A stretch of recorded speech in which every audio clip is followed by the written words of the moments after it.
The morning sun filtered through the large windows of Riverside Café, casting warm patches of light across the wooden tables. The smell of fresh coffee and baked goods filled the air. It was a typical Saturday morning and the cafe was buzzing with life. Young couples sat close together sharing pastries.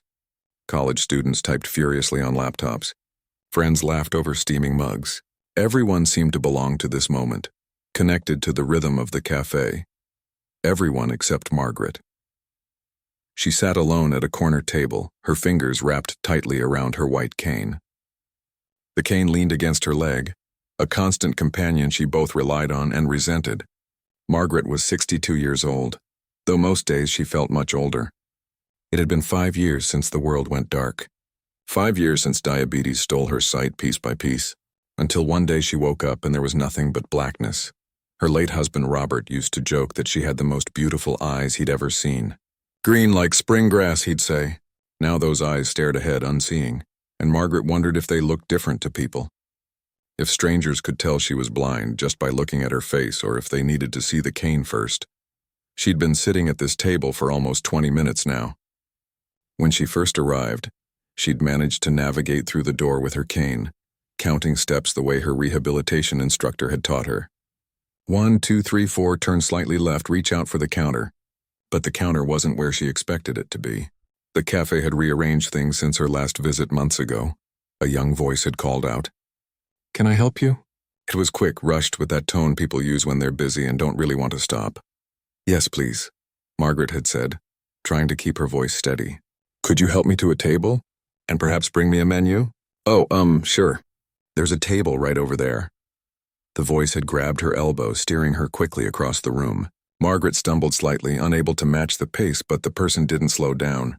They deposited her at the table with a hasty, "Someone will be right with you," and then disappeared. That was 20 minutes ago.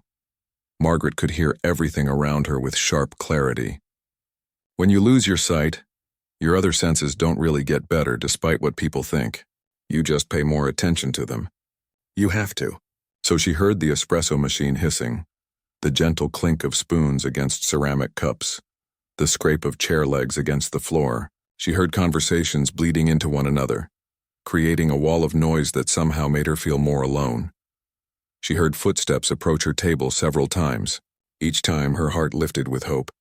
Each time the footsteps passed by without stopping. Once she thought someone might actually stop, so she opened her mouth to speak, but they hurried past and she closed it again, feeling foolish. There was a time when Margaret would never have let herself feel this helpless. Before losing her sight, she'd been a high school English teacher for 35 years. She'd commanded classrooms full of teenagers, organized school events, and once even talked down a parent who'd stormed into her classroom angry about a grade. She'd been capable, independent, strong. Now she couldn't even order a cup of coffee without help.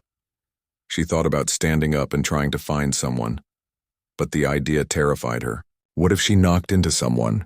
What if she tripped? The cafe seemed so crowded, so full of obstacles she couldn't see. Her cane could help her detect things in her path, but not fast-moving people or tables pulled out at odd angles.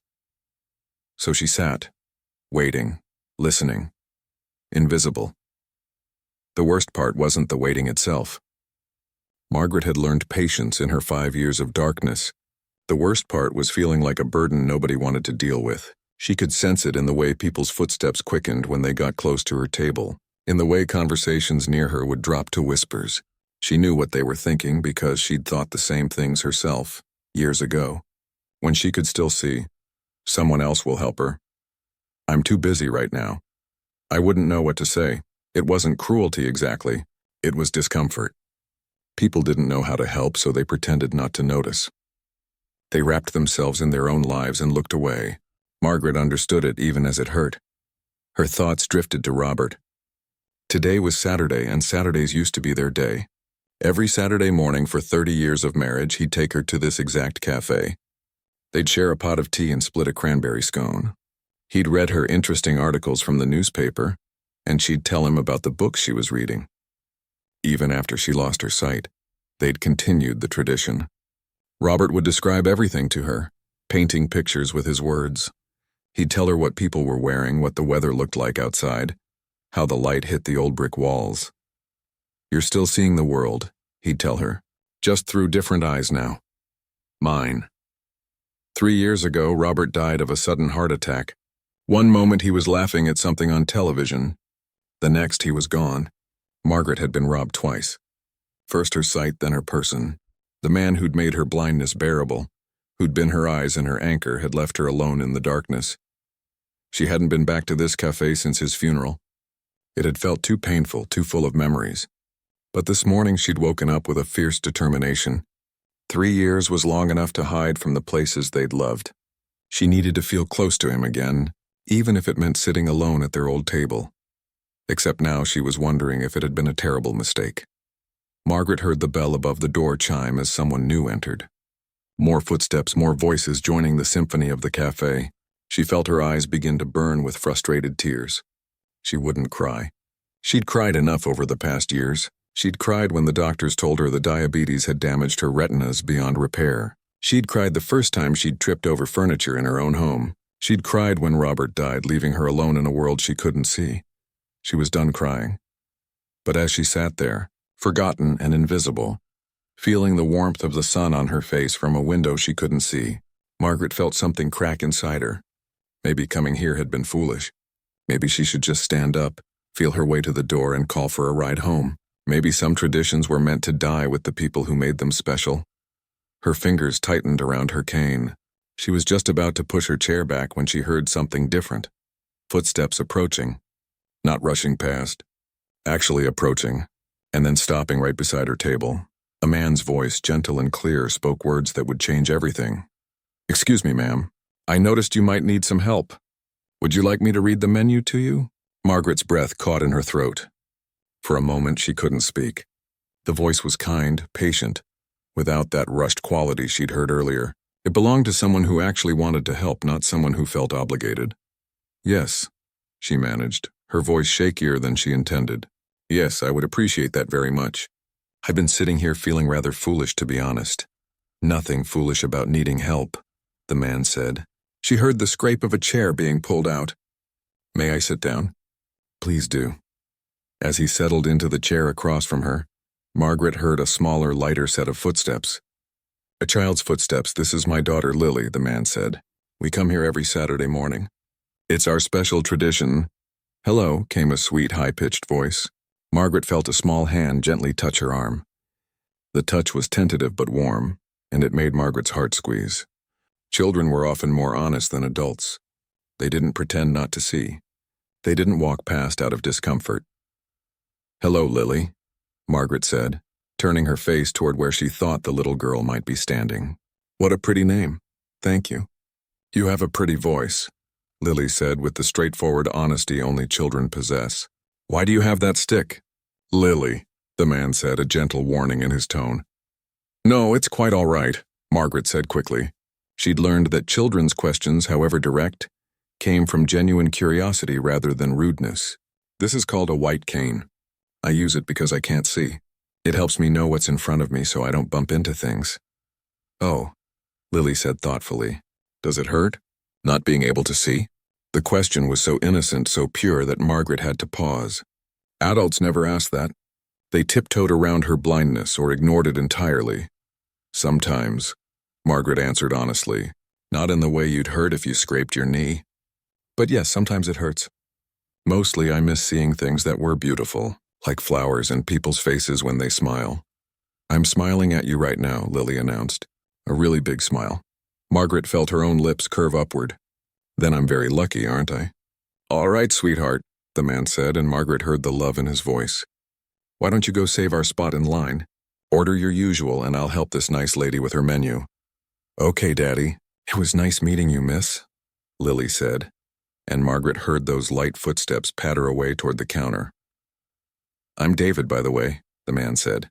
"David Chen, and I apologize if my daughter was too forward. She's 7 and subtle isn't really in her vocabulary yet." "Margaret Thompson," she replied, "and please don't apologize. Your daughter is delightful. It's refreshing to meet someone who isn't afraid to acknowledge my existence." There was a pause, and Margaret wondered if she'd been too blunt. But David's response was understanding. "My mother was blind," he said quietly. "She lost her sight when I was a teenager. I remember how invisible she felt sometimes, even in crowded rooms, especially in crowded rooms. I'm sorry, Margaret said. It's not an easy journey. No, it's not. She passed away 6 years ago, but I still remember. The little things people didn't think about, how hard it was for her to do simple tasks that everyone else took for granted. He cleared his throat. Anyway, let me read you this menu. They've got quite a selection today. David began reading through the menu items, and Margaret was struck by how he described each one. He didn't just read the names. He added details that helped her imagine what she was ordering. The spinach and cheese croissant comes out flaky and warm, he said. I've had it before. The cheese is melted and they add just a touch of garlic. The cranberry scone is more on the sweet side, with big chunks of cranberry that aren't too tart. And if you want something heartier, they have a breakfast sandwich with eggs, bacon, and avocado on sourdough bread. You should work for their marketing department, Margaret said with a smile. You make everything sound wonderful. David laughed. Lily says I talk too much about food. My wife used to say the same thing. Margaret noticed the past tense but didn't pry. Everyone had their stories, their losses. I think I'll have the cranberry scone, she said. And a cappuccino if that's not too much trouble. No trouble at all. I'll go place your order and grab our breakfast too. We'll be right back. Margaret heard him stand and walk away. She sat there, feeling something she hadn't felt in a long time. Hope. Connection. Like maybe the world wasn't entirely full of people who looked away. A few minutes later, she heard David and Lily return. The rich smell of coffee and fresh baking preceded them. Here we are, David said. I'm going to place your cappuccino at 10 o'clock right near your hand, and the scone is on a small plate at 12 o'clock, directly in front of you. There's a napkin at 2 o'clock. Margaret reached out carefully, finding each item exactly where he'd described. Thank you. You're very good at this. Like I said, practice. There was a warmth in his voice. Do you mind if Lily and I join you? Unless you'd prefer privacy, of course. Margaret felt a flutter of something. Not quite joy, but close to it. When was the last time someone had wanted to sit with her? To share a meal? To treat her like a person rather than a problem to solve? I'd like that very much, she said. It's been a while since I've had breakfast company.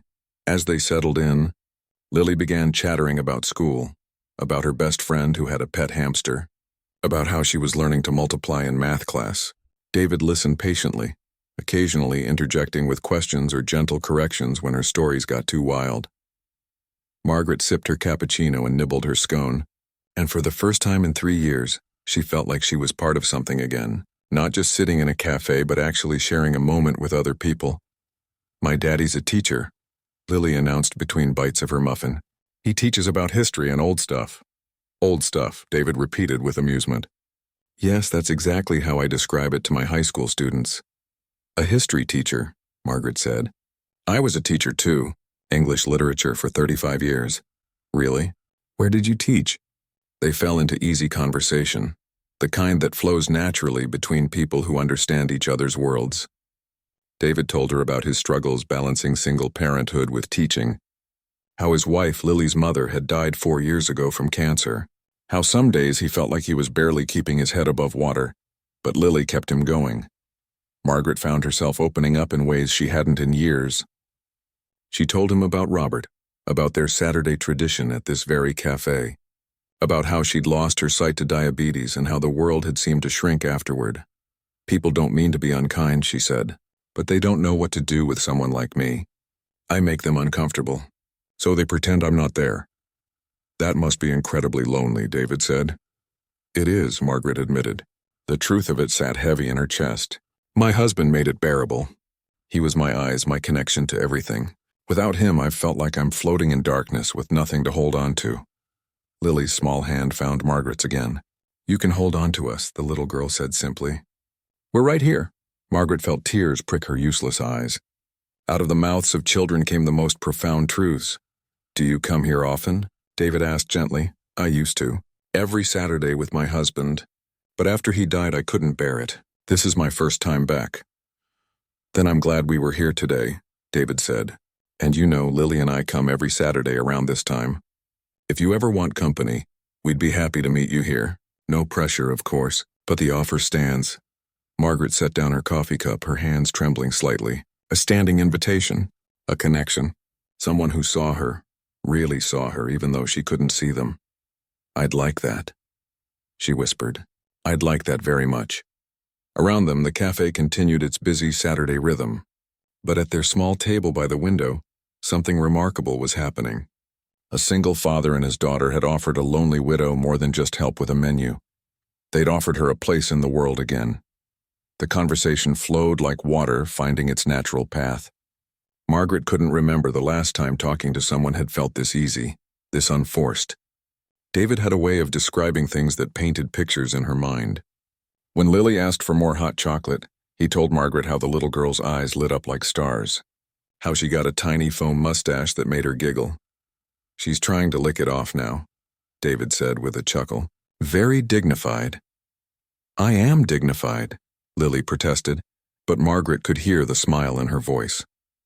As they talked, Margaret became aware of something shifting in the cafe around them. The energy had changed somehow. She couldn't put her finger on it exactly, but she sensed a tension moving in their direction. Not hostile attention, something else. Curious, maybe. What Margaret didn't know was that their table had become a focal point for others in the cafe. A young woman sitting 2 tables away had been watching the whole interaction. Her name was Rachel, and she'd been buried in her laptop for the past hour, rushing to finish a work presentation. She'd seen Margaret come in earlier, had noticed her sitting alone, had even felt a small pang of sympathy. But Rachel had been too busy, too focused on her deadline to stop and help. Now, watching David patiently read the menu, watching little Lily place her hand so naturally on Margaret's arm, Rachel felt something twist in her stomach. Shame, not the crushing kind, but the gentler sort that comes from recognizing a missed opportunity to be kind. She wasn't the only one watching. A retired teacher named Patricia sat by the window with her book club friends. She'd noticed Margaret too, had even mentioned to her friends that someone should probably help that poor woman, but no one had moved. They'd all assumed someone else would handle it. Now Patricia watched David and his daughter, and she thought about all the times she'd made the same assumption. Someone else will help. Someone else will stop. Someone else will care. Behind the counter, the young barista who'd rushed Margaret to her table earlier felt her cheeks burn. She'd been so focused on getting through the morning rush, so stressed about the line of impatient customers, that she'd forgotten the most basic thing. People mattered more than speed. Kindness mattered more than efficiency. David stood up to refill his coffee, and Lily announced she needed to use the bathroom. "I'll be super quick," she promised Margaret. "Take your time, sweetheart," Margaret said. "I'm not going anywhere." As David guided Lily toward the restrooms, Rachel made a decision. She closed her laptop, took a breath, and walked over to Margaret's table. Her heart hammered in her chest. Why was she so nervous? This was just a conversation. "Excuse me," Rachel said softly. Margaret turned her face toward the voice. "Yes, I'm Rachel. I just wanted to say hello, and to apologize." "Apologize?" Margaret's brow furrowed with confusion. "Have we met?" "No, but we should have. I was here when you came in earlier. I saw you sitting alone and I didn't stop to help. I told myself I was too busy with work, but that was just an excuse." Rachel's words came out in a rush. "Watching you with that man and his daughter, it made me realize how easy it is to just look away from people who need help. How we all convince ourselves that someone else will step up." Margaret was quiet for a moment. Then she reached out her hand, palm up, an invitation. Rachel took it, surprised by the warmth of the older woman's grip. "We all do that sometimes," Margaret said gently. "I did it myself before I lost my sight. It's human nature to get caught up in our own worlds." "That doesn't make it right," Rachel said. "No, but it makes it understandable." Margaret squeezed her hand. "The fact that you're here now talking to me, that matters." Rachel felt her throat tighten. "Would it be okay if I gave you my phone number? I work just down the street. If you ever come back here and need help or anything really, I'd like to be someone you could call." Margaret's face brightened in a way that made her look years younger. "I'd like that very much." They exchanged numbers, Rachel carefully adding her contact information to Margaret's phone using the voice settings. As Rachel walked back to her table, she felt lighter somehow, like she'd corrected something that had been sitting wrong inside her. But the ripple effect didn't stop there. Patricia, the retired teacher, watched Rachel's interaction with Margaret. She leaned over to her book club friends and said, "You know what? I think we should do something." Within minutes, the three women had walked over to Margaret's table. They introduced themselves, explaining that they came to this cafe every Saturday to discuss books. "We'd love to have you join us sometime," Patricia said. "We could read the book aloud or get the audio version. Whatever works for you." Margaret felt overwhelmed by the sudden attention. Just an hour ago, she'd been invisible. Now people were offering her friendship, connection, community. "I'd have to think about it," Margaret said, her voice shaky. "But thank you. Thank you so much for asking." When David and Lily returned, they found a small crowd had gathered near Margaret's table. David caught Margaret's expression, a mixture of surprise and joy and something close to disbelief. "Looks like you've made some friends," he said warmly, settling back into his seat. "I think I have," Margaret whispered. The cafe manager, a man named Tom, who'd been running the place for 15 years, had been watching everything from behind the counter. He'd seen the initial oversight, the way his staff had been too rushed to properly help Margaret. He'd seen David's kindness, and now he was seeing the chain reaction it had created. Tom walked over to the table, waiting for a break in the conversation. "Miss Thompson," he said. "I'm Tom, the manager here. I want to apologize for how you were treated when you arrived. That's not the kind of service we pride ourselves on." Margaret shook her head. "It's quite all right. Everyone's been wonderful. Even so, I want you to know that you always have a table here, and I'm going to make sure my staff is better trained to assist customers who need extra help. Would you be willing to meet with me sometime next week? I'd like your input on how we can make this cafe more accessible." Margaret sat there, stunned. She'd come to this cafe expecting to feel close to her late husband, to maybe order a coffee and leave. Instead, she'd found something she'd lost along with her sight. She'd found visibility. Not just people seeing her, but truly seeing her, understanding her. Wanting to include her. "Yes," she said finally, "I'd be happy to help." As the morning wore on, more people stopped by Margaret's table. Some just wanted to introduce themselves. Others shared their own stories of family members with disabilities. A college student offered to help Margaret get a taxi when she was ready to leave. An elderly man who walked with a cane said he understood what it was like to need help sometimes. Lily watched it all with wide eyes. She tugged on her father's sleeve and whispered, "Daddy, did we do this?" David looked at his daughter, this small person who'd noticed Margaret's sadness when so many adults had looked away. "We helped start it," he said. "But kindness is like that, sweetheart. One person does something good and it spreads to others, like ripples in a pond." "I like ripples," Lily said, and she meant it. Margaret sat in the center of all this warmth, all this unexpected connection, and felt something she hadn't felt in 3 years. She felt hope. Real, solid hope that maybe her life wasn't over just because she couldn't see. Maybe there were still good days ahead. Maybe there were still people who would see past her disability and just see her. The Saturday morning crowd began to thin out as lunchtime approached. People gathered their things, said their goodbyes. But they didn't just leave. They made sure Margaret had their contact information. They made plans. They treated her like someone they wanted to know, not someone they wanted to avoid. Rachel came back over before she left. "I mean it about calling me," she said. "Anytime you need anything." "I will," Margaret promised. Patricia and her book club friends left with a date set for the following Saturday. "We'll start a new book," Patricia said. "Something we can all discover together." Finally, it was just David, Lily, and Margaret again. The cafe felt quieter now, more peaceful. Lily had fallen asleep in her chair, her head resting on her father's arm. "Thank you," Margaret said simply. "I came here today feeling invisible, lost. You gave me something I'd forgotten I could have." "What's that?" David asked. "A place in the world," David smiled. "I think you always had that place, Margaret. Sometimes it just takes the right people to help us see it." They sat together in comfortable silence, the kind of quiet that exists between people who understand each other. Outside, the world continued spinning. Inside the cafe, something small but significant had changed. Margaret didn't sleep well that night. But for once, it wasn't because of sadness or loneliness. Her mind kept replaying the day, turning it over like a precious stone, examining it from every angle. The feeling of Lily's small hand on her arm. David's patient voice describing the menu. Rachel's apology. The book club invitation. The cafe manager wanting her input. It felt almost too good to be true. Like maybe she'd wake up and realize it had all been a dream. But when Sunday morning came and her phone rang, she knew it was real. Margaret? It's David. I hope I'm not calling too early. Not at all, Margaret said, sitting up in bed. I've been awake for hours. Listen, I know we said we'd meet again next Saturday, but Lily has been talking nonstop about you. She wants to know if you'd like to join us for lunch today. Nothing fancy, just the park and some sandwiches. Only if you're comfortable, of course. I know it can be challenging to navigate new places. Margaret felt her heart flutter. An invitation. A real, genuine invitation to spend time together. Not out of pity or obligation, but because they wanted her company. I'd love to, she said.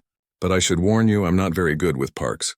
Too many unpredictable obstacles. That's okay. Lily's already appointed herself as your personal guide. She's been practicing her describing skills all morning. Fair warning, she might over-describe things. This morning she told me my toast was golden brown like autumn leaves with butter melting like tiny rivers of sunshine. Margaret laughed, a real laugh that came from deep in her belly. She sounds like a poet, or a very dramatic 7-year-old. We'll pick you up at noon? After they hung up, Margaret sat on her bed for a long moment. She thought about calling her sister, who lived 2 states away and worried constantly. She thought about telling anyone, about this small miracle that had happened. But she decided to keep it to herself for now. To protect it like a fragile seedling that needed time to grow strong. When David and Lily arrived, Margaret was waiting by her door. She'd changed clothes 3 times, suddenly worried about what to wear. Did it even matter? She couldn't see herself, but she wanted to make a good impression, and old habits died hard. You look very pretty, Lily announced as they helped Margaret into the car. Your sweater is purple, right? Purple is my second favorite color after pink. It is purple, Margaret confirmed. How did you know? Lucky guess, Lily said proudly. The park was about 15 minutes away. David described the route as they drove, pointing out landmarks that Margaret could use if she ever took a taxi there. The grocery store on the corner, the gas station with the squeaky sign, the church with the bells that chimed every hour. When they arrived, Lily took Margaret's hand with a seriousness that was both touching and amusing. Okay, so we're walking on grass now. It's a little bumpy. There's a big tree about 10 steps ahead, and then the picnic tables are 20 more steps after that. You've really thought about this, Margaret said. Daddy helped me practice. We counted all the steps this morning before we picked you up. They settled at a picnic table, and David unpacked sandwiches, fruit, and lemonade. Lily continued her detailed descriptions, telling Margaret about the families playing nearby, the dogs chasing frisbees, the clouds that looked like cotton candy. There's a little boy learning to ride a bike, Lily narrated. He keeps wobbling. Oh, he fell down. He's okay, though. His dad is helping him up. Now he's trying again. He's really brave. Margaret listened, seeing the park through Lily's eyes. It was better than any documentary, more vivid than any photograph, because Lily didn't just describe what things looked like. She described what they felt like. The sun is warm today, Lily said, like when you curl up in a blanket that just came out of the dryer, and the wind is gentle. It's making your hair move just a little bit. David watched his daughter with quiet pride. In the 4 years since her mother died, he'd worried constantly about whether he was enough, whether he could give Lily everything she needed, whether growing up without a mother would leave holes in her that he couldn't fill. But watching her with Margaret, seeing her capacity for empathy and kindness, he felt something shift. Maybe he was doing okay after all. Margaret, David said, can I ask you something personal? You can absolutely say no. Of course, how did you adjust? After losing your sight? I watched my mother struggle with it, but I never really understood. I was so focused on helping that I never asked how it actually felt. Margaret set down her sandwich and was quiet for a moment. It wasn't a question people usually asked. They tiptoed around her blindness or ignored it completely. But David was asking her to share something real, something true. At first I was angry, she said. Furious, actually. I kept thinking about all the things I'd never see again. My husband's face. The mountains where we used to hike. Books. I loved reading physical books, feeling the pages under my fingers. I know there are audiobooks, but it's not the same. Lily had stopped chattering and was listening intently. Then I went through a phase where I felt sorry for myself. I'd sit in my house and cry and wonder why this happened to me. What had I done to deserve this? Margaret's voice wavered slightly. Robert pulled me out of that. He told me I could spend the rest of my life mourning what I'd lost. or I could find new ways to live. So I did, slowly, very slowly. What helped the most? David asked, honestly. Accepting that people would make mistakes around me. That they'd say things like, "See you later," and then apologize. That they'd forget I couldn't see and ask me to look at something. I had to let go of the anger about those small things. Because people mean well, they just forget sometimes. Like when I told you your sweater was pretty, Lily said quietly. You couldn't see it, but I said it anyway. And it made me happy that you said it, Margaret assured her. Because it meant you saw me as a whole person, not just a blind woman. You were talking to me like you'd talk to anyone. They sat in comfortable silence for a while, eating their lunch and listening to the sounds of the park. Margaret felt the sun on her face, the breeze in her hair, and the presence of two people who genuinely cared about her. It was enough. More than enough. Can I tell you something? Lily said suddenly. Sometimes I get sad about my mom. She died when I was 3, so I don't remember her very much. And that makes me feel bad, like I should remember more. David reached for his daughter's hand, but he let her continue. But Daddy says it's okay to be sad. And he says Mom would want us to be happy and make new friends and have good days. So I think Mom would like you, Margaret. I think she'd be happy that we found you at the cafe. Margaret felt tears slide down her cheeks. She didn't try to hide them. I think my husband Robert would like both of you too. He always said that family isn't just about blood. It's about who shows up for you. Who sees you when you feel invisible? We see you, Lily said firmly. We see you so much. The afternoon stretched on in that easy way that good days have. They talked about everything and nothing. David told stories about his students, about the boy who'd turned in an essay written entirely in memes, about the girl who was convinced she was related to Abraham Lincoln. Lily performed an elaborate interpretive dance that she'd learned in school, describing each movement to Margaret in detail. Margaret shared memories of her own teaching days, of students who'd gone on to become doctors and lawyers and artists. As the sun began to sink lower in the sky, David checked his watch. We should probably get you home soon. Unless you'd like to stay longer? I should go, Margaret said, though she didn't want to. But thank you. Both of you. This has been one of the best days I've had in years. Can we do it again? Lily asked. Next week, maybe? We could go somewhere else. Oh, or you could come to our house for dinner. I can help Daddy cook. I'm very good at stirring things. Margaret laughed. I'd like that, any of it. All of it. On the drive home, Margaret sat in the back seat and listened to Lily chatter about her upcoming school week. She felt David's occasional glances in the rearview mirror, checking to make sure she was comfortable. She felt cared for, protected, included. When they pulled up to her building, David walked her to her door while Lily waited in the car. Same time next Saturday at the cafe? He asked. I'll be there, Margaret promised. Margaret, David said, his voice serious. I want you to know that this isn't charity. Lily and we're not spending time with you because we feel sorry for you. We genuinely enjoy your company. You make our Saturdays better. Margaret nodded, not trusting herself to speak. And if you ever need anything during the week, anything at all, please call me. I mean that. I will, she managed. That night, as Margaret prepared for bed, she thought about how much her life had changed in just 2 days. How kindness from a stranger had opened up a world she thought was closed to her forever. How one person choosing to stop and help had created ripples that were still spreading. 3 weeks had passed since that first Saturday at Riverside Cafe, and Margaret's life had transformed in ways she never imagined possible. She stood in front of her closet on a Saturday morning, running her hands over her clothes, trying to decide what to wear. Not because anyone would judge her, but because she wanted to look nice. She wanted to feel like herself again. Her phone buzzed with a text message. The voice assistant read it aloud. From David, running 5 minutes late. Lily insisted on bringing you flowers from our garden. Fair warning, they're very pink. Margaret smiled and typed back slowly, still getting used to the voice-to-text feature. Pink flowers sound perfect. As she waited by her door, Margaret thought about how full her calendar had become. Saturdays at the cafe with David and Lily. Sunday afternoons at the support group for the visually impaired, where she'd finally worked up the courage to attend. Tuesday evenings with Patricia's book club, where they were currently reading a mystery novel that had everyone arguing about who the killer was. Wednesday lunch with Rachel, who'd become a true friend, often reading emails and mail to Margaret, helping her navigate the small practical challenges of daily life. The loneliness that had consumed her for 3 years hadn't disappeared completely. Some nights she still woke up reaching for Robert, forgetting for a moment that he was gone. Some days she still felt frustrated by her inability to do simple tasks that sighted people took for granted.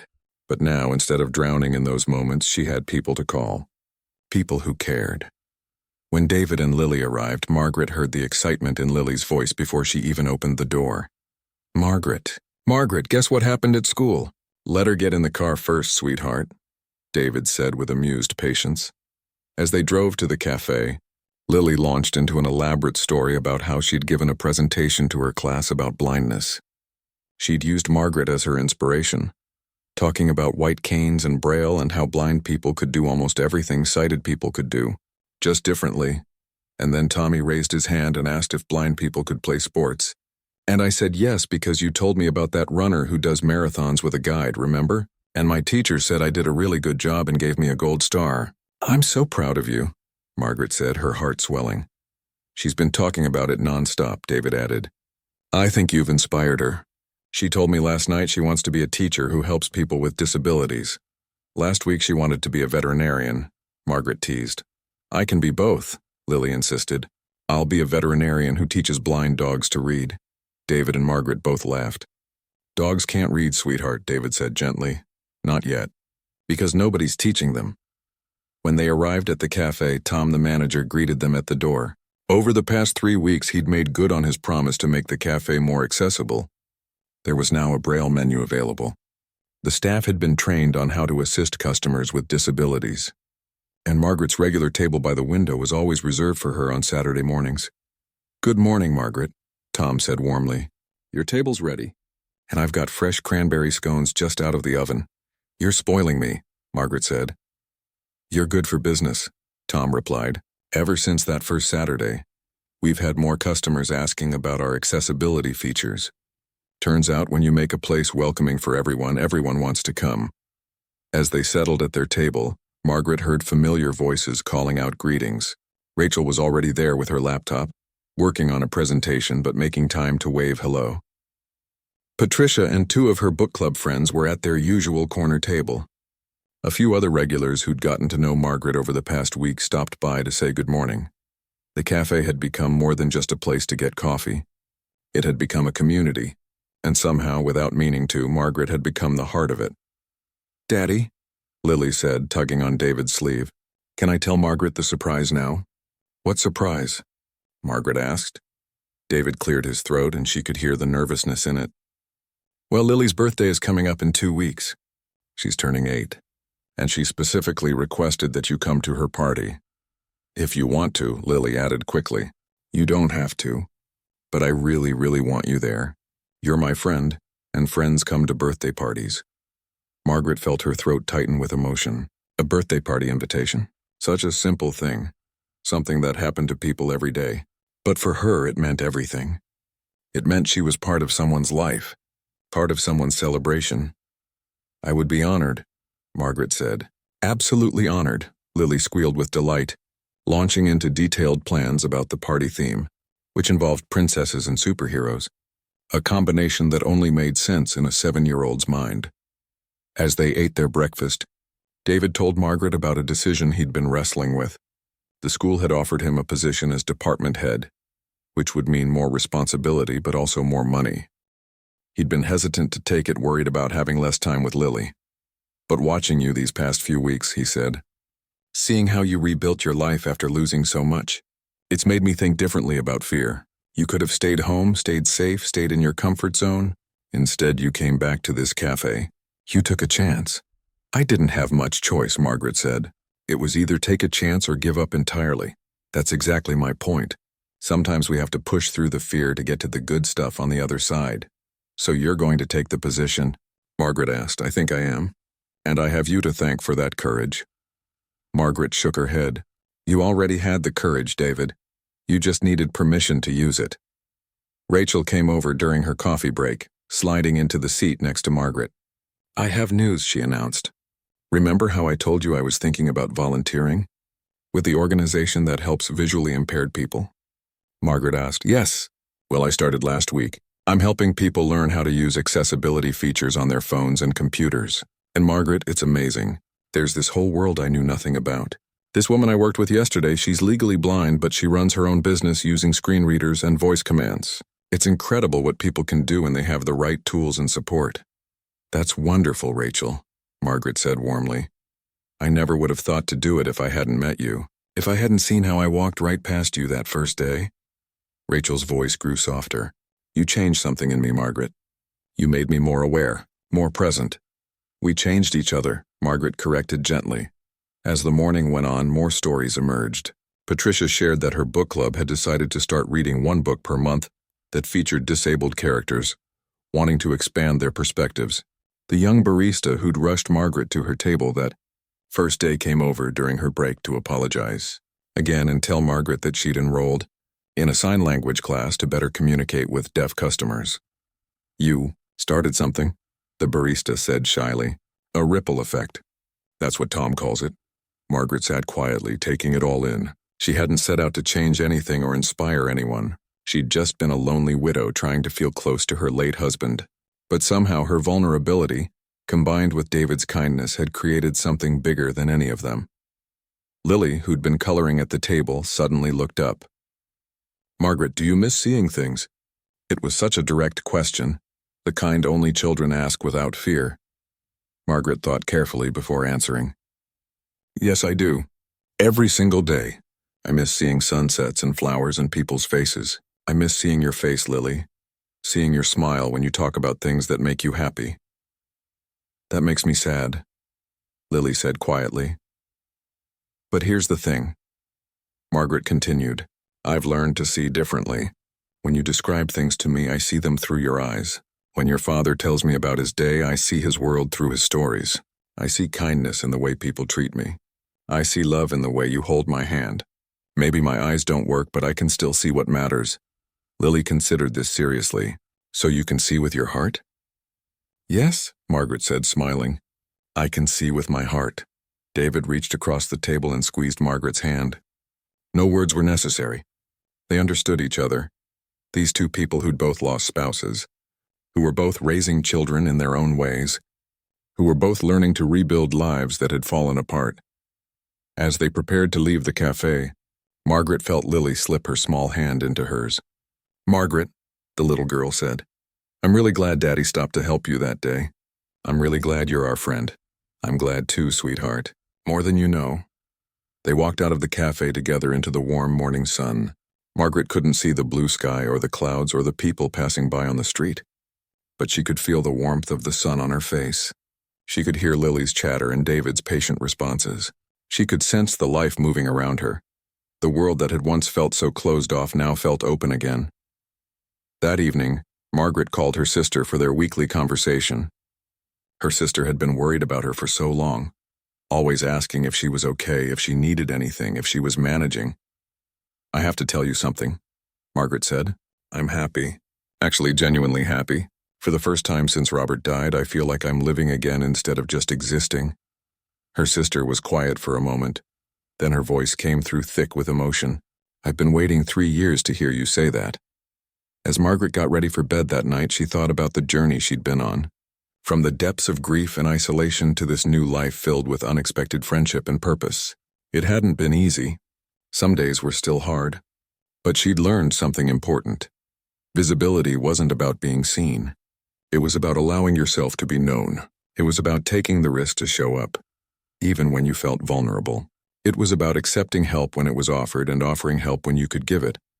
Robert used to tell her that life was full of chapters, and you never knew what the next one would bring.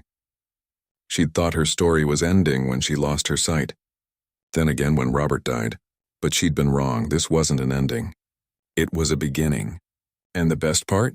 She wasn't writing this new chapter alone.